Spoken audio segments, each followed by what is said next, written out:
The paper dropped 3 weeks ago, not on some fringe blog, in a mainstream astrophysics journal.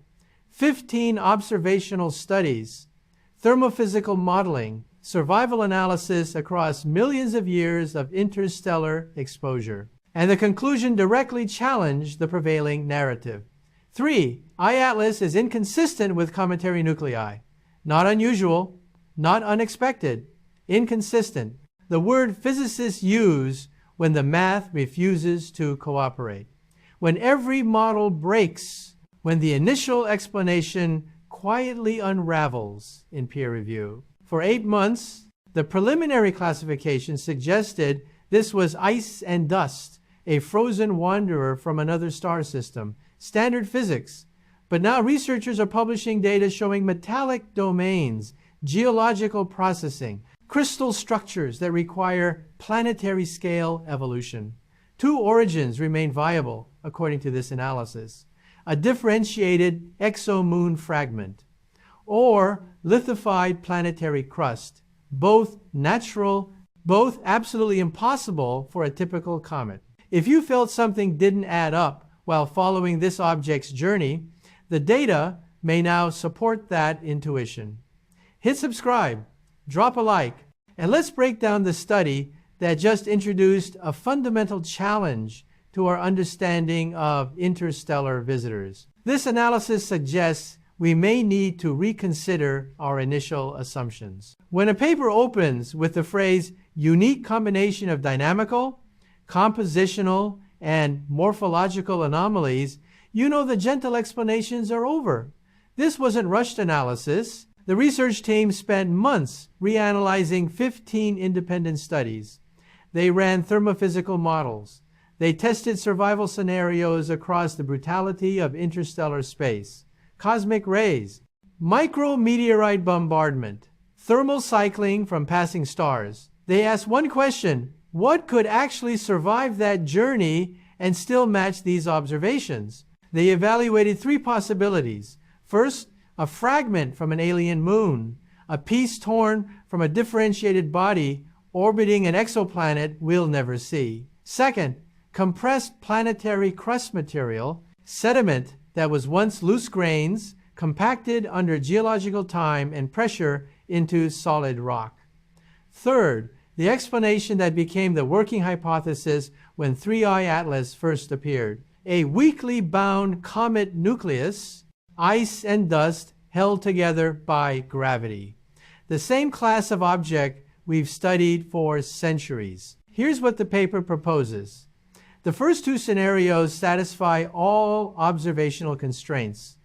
The cometary scenario, according to their analysis, does not. After running the physics, cross-referencing every measurement, testing every model, the researchers concluded the comet hypothesis faces significant challenges in reconciling the evidence. They wrote clearly, 3I Atlas is best explained as a high-strength, geologically processed crystal relic capable of surviving interstellar exposure.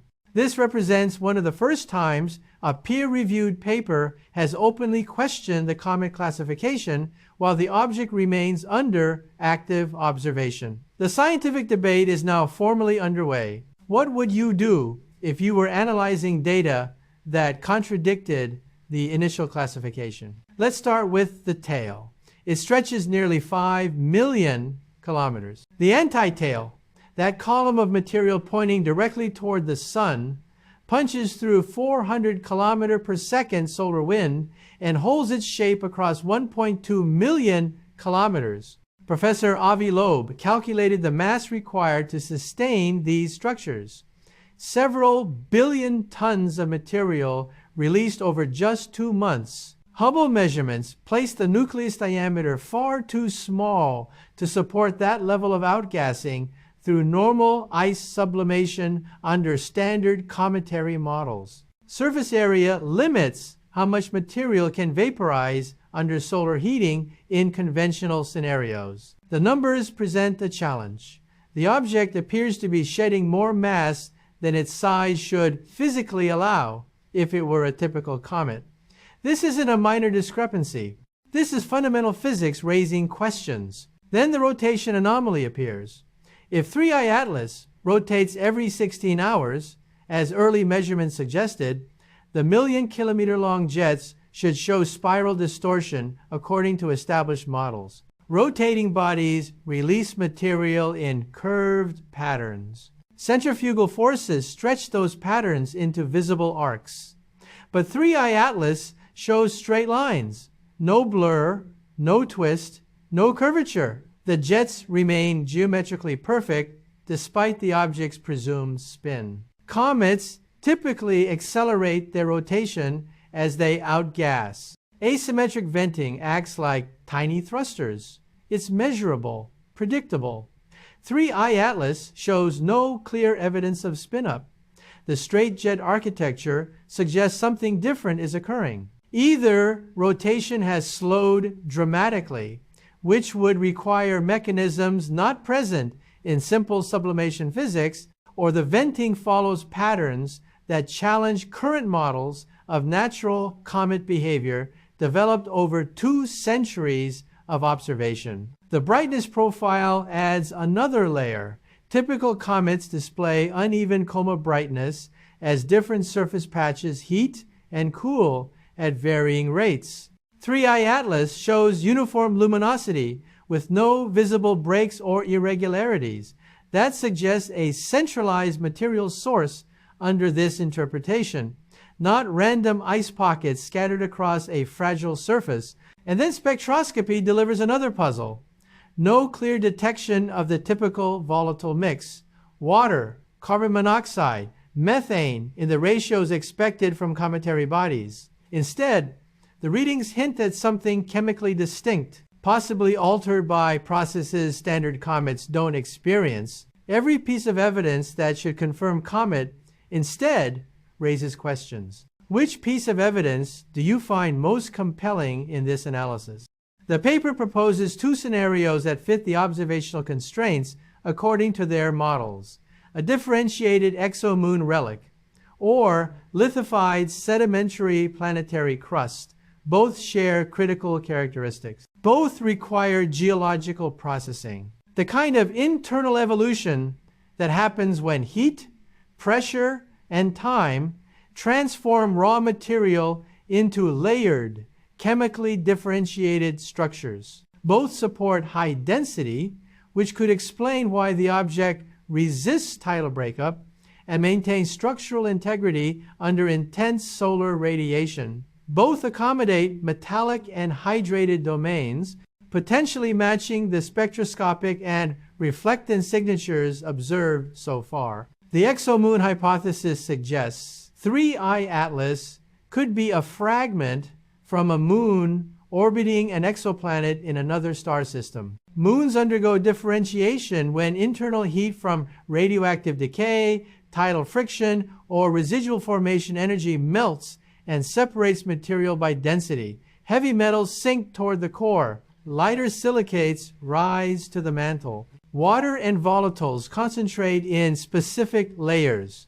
If a collision or tidal disruption shattered such a moon, fragments could carry distinct chemical fingerprints depending on which layer they originated from. A piece from the metal-rich interior would be dense, stable, loaded with elements like nickel and cobalt. A piece from hydrated outer layers would contain water ice mixed with silicate minerals. 3I Atlas could potentially be a composite fragment, partially differentiated, carrying signatures from multiple structural zones. The sedimentary crust hypothesis offers a different path. Planetary crusts form through repeated cycles of heating, cooling, compression, and chemical alteration. On Earth, sedimentary rocks preserve layers of ancient material compacted over geological time scales. If 3I Atlas originated from the surface of a rocky exoplanet or large asteroid, it could contain lithified sediment, material that was once loose grains or deposits, but solidified under immense pressure. Such fragments would theoretically be harder and denser than typical comet material. They would resist erosion. They would maintain sharp structural features even under extreme thermal stress. And they would carry chemical signatures reflecting the planetary environment where they formed. Millions, possibly billions of years ago. Both scenarios offer explanations for what standard cometary models struggle with: the metallic content, the structural stability, the controlled mass loss patterns, the resistance to solar wind pressure, the uniform brightness. Both fit within natural astrophysical processes, but both suggest a reclassification of what 3I Atlas represents may be warranted. Rather than a visitor from a typical comet reservoir, this analysis proposes it's a geological relic from an ancient planetary system, carrying mineralogical and structural information we've rarely accessed directly. The paper emphasizes the metallic component repeatedly. This detail is where the standard cometary explanation faces its greatest challenge. Typical comets don't have significant metal content. They form in the cold outer regions of protoplanetary disks, where temperatures never reach the condensation points for metals like nickel, iron, or cobalt. Those elements remain in gas or trace dust phases, never accumulating in concentrations needed to produce detectable metallic signatures. Yet 3I Atlas shows them in the spectroscopic data. Earlier studies flagged excess nickel compared to iron, a ratio that doesn't match solar system comets or typical asteroids. The paper states directly, metallic and hydrated signatures suggest crustal geological processing. Translation: the metal likely didn't condense randomly from a protoplanetary disk.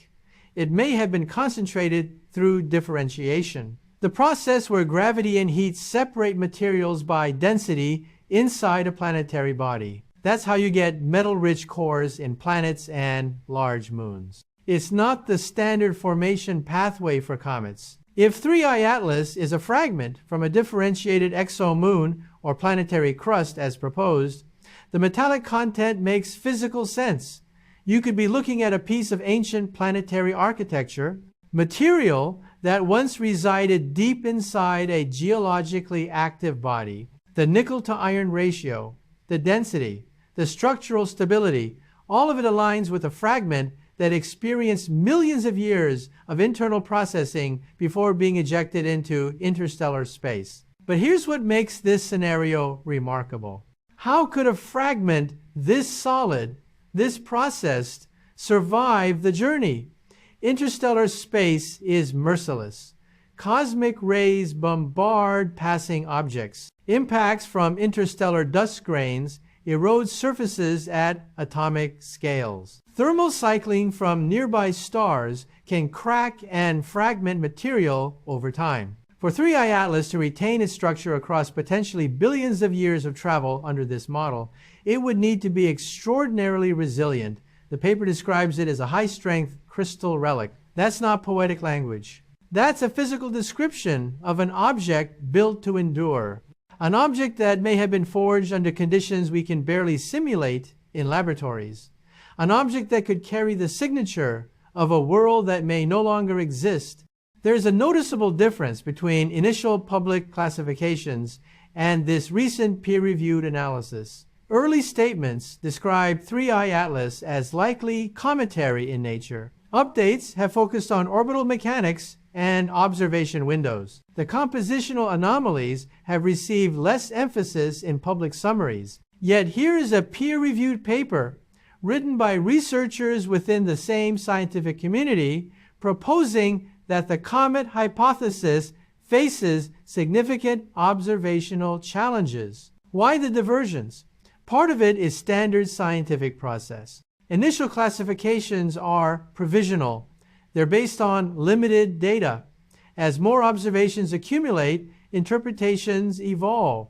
Consensus takes time to form. Institutions wait for multiple studies, independent verification, broader agreement before updating official positions. But the gap raises interesting questions about how quickly paradigm-challenging data gets integrated into public communication.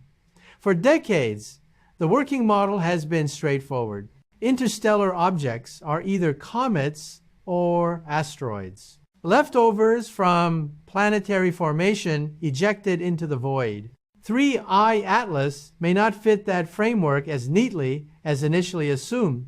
It shows signs of geological processing, chemical distinction, structural characteristics that could require planetary scale evolution. The paper proposes using the James Webb Space Telescope to distinguish between the exomoon and sedimentary crust origins. Specific spectroscopic tests could potentially reveal whether the material came from a differentiated moon or a compacted planetary surface.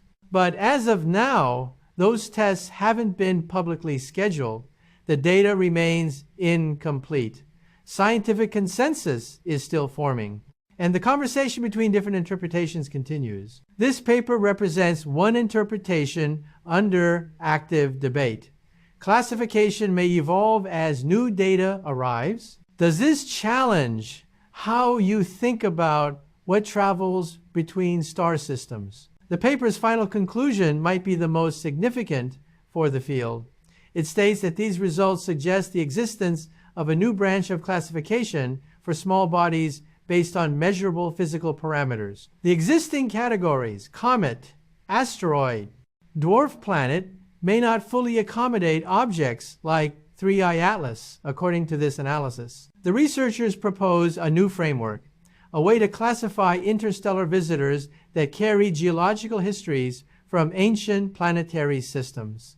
This isn't just academic taxonomy. It represents a potential shift in how we understand what travels between the stars. If 3I Atlas is indeed a crystal relic as proposed, how many others might be out there?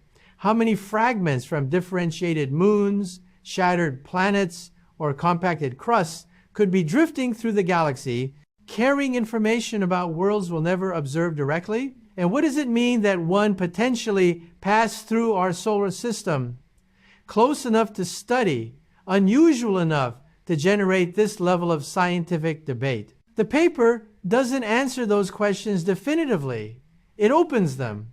And that's what makes this moment scientifically compelling. We may be looking at the first well-studied example of a category we didn't know existed. A geological artifact from an alien planetary system, preserved across unimaginable distances, arriving within observational range with a story we're only beginning to decode. 3I Atlas came from somewhere, a planetary system that formed, evolved, and possibly destroyed itself billions of years before our sun ignited. It may have carried a piece of that history across the void, through radiation fields that would sterilize anything organic, through temperature swings that would shatter most materials, through impacts that would pulverize anything fragile. And it arrived here potentially intact, structured, carrying signatures we're only now learning to read. The question isn't whether this challenges our understanding of interstellar objects. It already has through this research. The question is, what else might be traveling through the dark that we've been placing in familiar categories without fully examining the details? How many other visitors have passed through, initially classified one way, while potentially carrying geological fingerprints of worlds we can't observe directly? Write one sentence completing this thought. If this interpretation is correct, it means 3I Atlas may have survived because it was built to survive, not by intelligence, by geology, by the same processes that create mountain ranges and ocean floors, by heat, pressure, and time operating on scales that dwarf human civilization.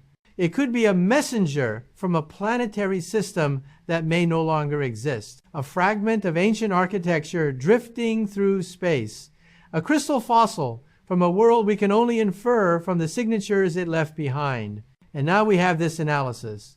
The initial cometary classification faces challenges from multiple observational angles. The data presents puzzles. The models reveal gaps. The anomalies accumulated.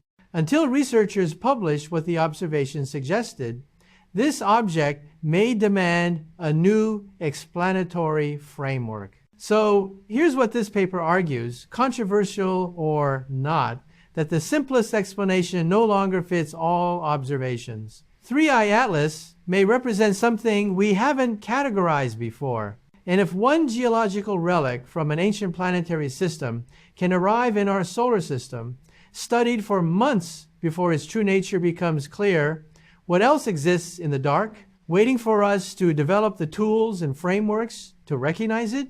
The unknown doesn't provide easy answers. It asks us to look more carefully